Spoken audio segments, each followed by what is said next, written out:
Bueno, ya nos estás como hablando de este proceso que me imagino que fue largo, aunque suena sí, corto. Larguísimo.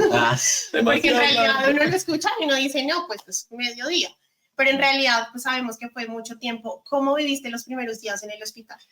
Es chistoso porque cuando a mí me dijeron que tenía una enfermedad sanguínea y que mis plaquetas estaban bajitas, uno en la ignorancia, yo pensaba que era que me iban a dar una pastilla y ya, me mandaban para casa.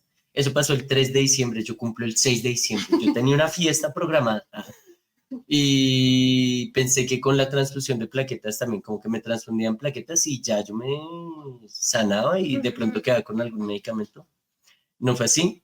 Yo duré en una instancia una semana hospitalizado primero y fue como estar encerrado porque no podía salir. Para lo único que salía era como para ciertos exámenes muy puntuales que me tenían que hacer.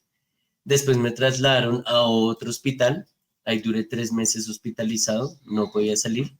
Y uno vive muchas experiencias, ¿saben? Como que yo cuestionaba mucho el tema de las redes sociales y cuestionaba mucho como, pues yo como influenciador, qué contenido estaba generando antes.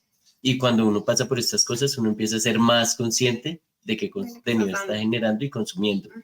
Y también de cosas que uno pensaba como, si estoy aprovechando mi vida, disfruté mi vida, si el día de mañana yo no estoy, ¿qué hice?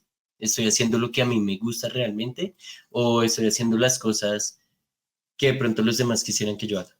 Entonces ahora como que eso también me ayudó a cambiar cierto chip en mi cabeza y en mi corazón. No, y seguro estar sobrepensando es parte de ello. Digamos que todos pasamos por un proceso que fue la pandemia justo 2 años antes de que te pasara eso. Y pasamos por una época de encierro. Y esa época llevó a mucha gente a sobrepensar. Digamos que el hecho de no salir, no socializar, no estar en contacto con otras personas, nos lleva muchas veces a que la cabeza se empiece a descontrolar un poco, ¿no? ¿Cómo viviste eso después de una pandemia en donde igual tuviste restricciones para salir como todos? ¿Cómo viviste ese proceso de hospitalización?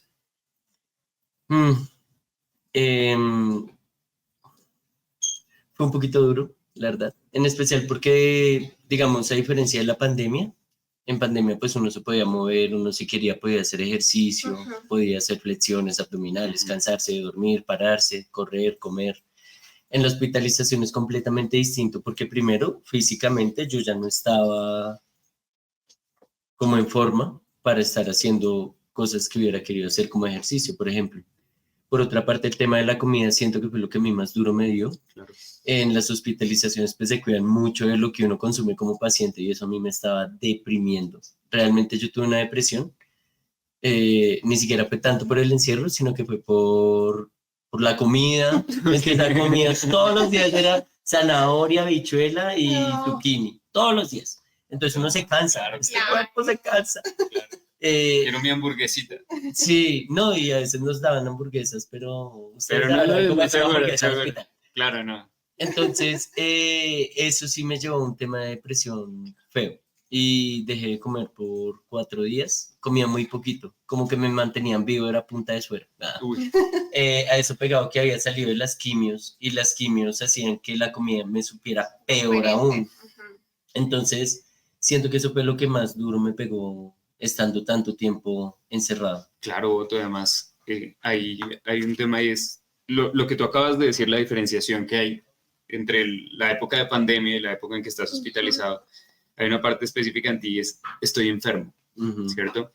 Entonces, no sé, Convivio hemos hablado muchas veces de no sé, un síntoma. O sea, ¿qué es un síntoma? Digamos que uno se pone a reflexionar y es una señal de que te estás enfermando. Pero ¿por qué la enfermedad nos puede robar la felicidad?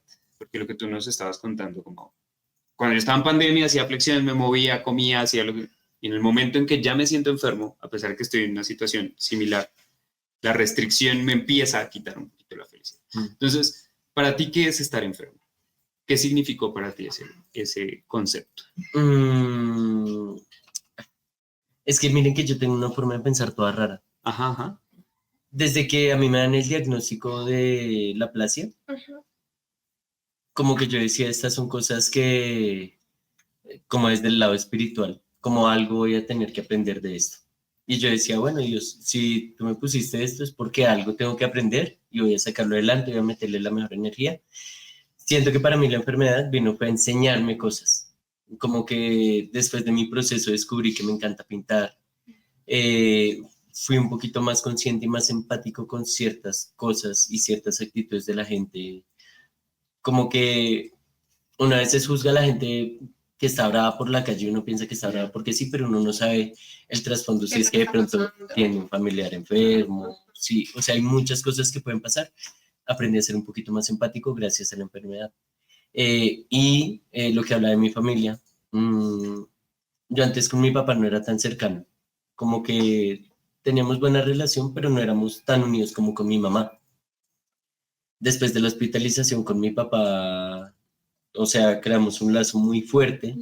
Cuando a mí me iniciaron las primeras quimios, que fueron las peores de todas, mi papá estuvo ahí y como que, no sé, algo cambió en él, algo cambió dentro de los...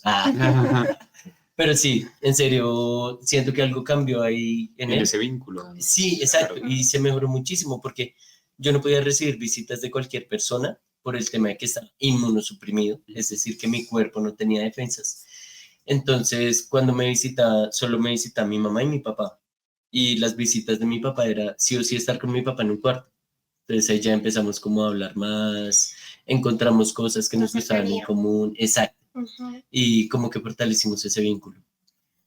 Poti, después de esto que nos cuentas, me parece importante de pronto preguntarte si en algún momento de esta enfermedad, de este proceso, tuviste miedo a morir, a la muerte, y qué sentiste frente a esos pensamientos que llegan tan negativos, porque a veces uno quiere ver todo de una forma positiva, hermosa, pero pues a veces a uno también le llegan esos pensamientos negativos. ¿Qué sentías? ¿Cómo luchabas con esos pensamientos? Sí, siento que el miedo a morir, sí, está ahí latente. Yo me acuerdo que yo me acostaba y yo decía, Dios mío, por favor, mañana quiero amanecer, o sea, quiero vivir otro día. Si es así, yo sé que le estoy metiendo la mejor actitud para sacar esto adelante, pero hay veces en las que el cuerpo no da. Un momento en el que estuve muy delicado, que fue cuando tuve un tema como de una hemorragia interna por una albóndiga. Gracias, una albóndiga. No, una bichuela. No, y que me comienza albóndiga con tanto gusto y estaba cruda por dentro y eso a mí me pateó horrible. Me generó como un tema de una hemorragia interna. Empecé a botar mucha sangre, o sea, como que tenía diarrea, pero realmente era pura sangre lo que yo botaba y era sangre negra, horrible. Y yo me sentía muy, muy mal. Pero miren que yo me acuerdo que en ese momento yo sentía que el cuerpo a mí ya no me daba más. Pero yo decía, Dios mío, o sea, mi cuerpo no da, pero yo quiero seguir, o sea, yo estoy dispuesto a meterle a todo, a sacar esto adelante. Dame las fuerzas porque el cuerpo ya no me está respondiendo, o sea, y yo quiero seguir, yo quiero vivir. Pero con los días como que ya, gracias a los doctores, a los hematólogos también, como que me empezaron a ayudar con todo eso y ya con el tiempo encontré mejoría.